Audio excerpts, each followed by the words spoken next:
woke one awesome morning and sat at the table, stretching, yawning, as he tucked into his toasty bread. "This brekkie is epic," Eric said. "My taste buds are buzzing, my belly is blessed. I'm loving this loaf, toast is the best." But who do I thank for this sumptuous treat? My mum, of course. Eric sprang to his feet. He ran to the kitchen and called to his mum, "Thanks a gazillion, my brekkie was yum." His grateful smile was 10 miles wide. "Oh, Eric, that's sweet," his mum replied. "But all I did was toast the bread. You should be thanking the baker instead." So out of the door with a hip and a hop, Eric popped out to the baker's shop. "Hey, Mr. Baker, I just came to say, thanks for the loaf you made yesterday. You make the bestest bread on the planet. I tried to thank Mum, but she just wouldn't have it. She told me that you're the one to be praised, so 3 cheers for you. Hip hip, hooray!" "That's kind," the baker began, "but the fella who fetches the flour's your man. Without the flour, there'd be no bread. You should really be thanking him instead. His name is Dan, he drives a big van." "I'm on it," said Eric, and off he ran. A short while later, Eric found Dan. He was taking a nap in the back of his van. He banged the window and shouted, "Dan, you're the world's most epic delivery man. I'm loving the loaves the baker deals, but he couldn't do it without your wheels." "You're welcome, dude," said Dan with a grin, "but it's really the miller you should be thanking.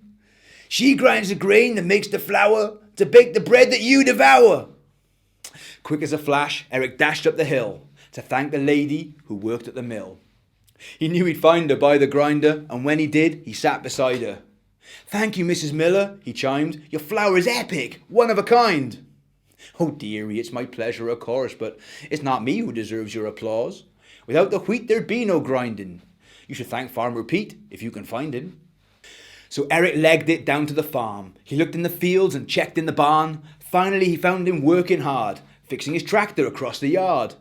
"Sorry to bother you, Farmer Pete, but I wanted to thank you for growing this wheat. Without the wheat, the miller could never grind the greatest flour ever. Then Dan, the fantastic delivery man, would have nothing to drop off in his van. Mr. Baker could make no bread, so Mum would buy something else instead. And the ultimate tragedy would be, there'd be no epic toast for me." Farmer Pete put down his spanner and replied to Eric in the gentlest manner, "I'm grateful for your gratitude, plucky young fella, but I think there's something I need to tell you. Each day the sun rises way up high, giving light and heat from up in the sky. And see those clouds that are plump with rain? Soon they'll burst and water the grain. So as hard as I work to harvest this crop, your journey of thanks has one last stop." Eric looked up and then down at the grain. "But who do I thank for the sunshine and rain?" The old farmer smiled and whispered, "Let's look at what God says in his good book."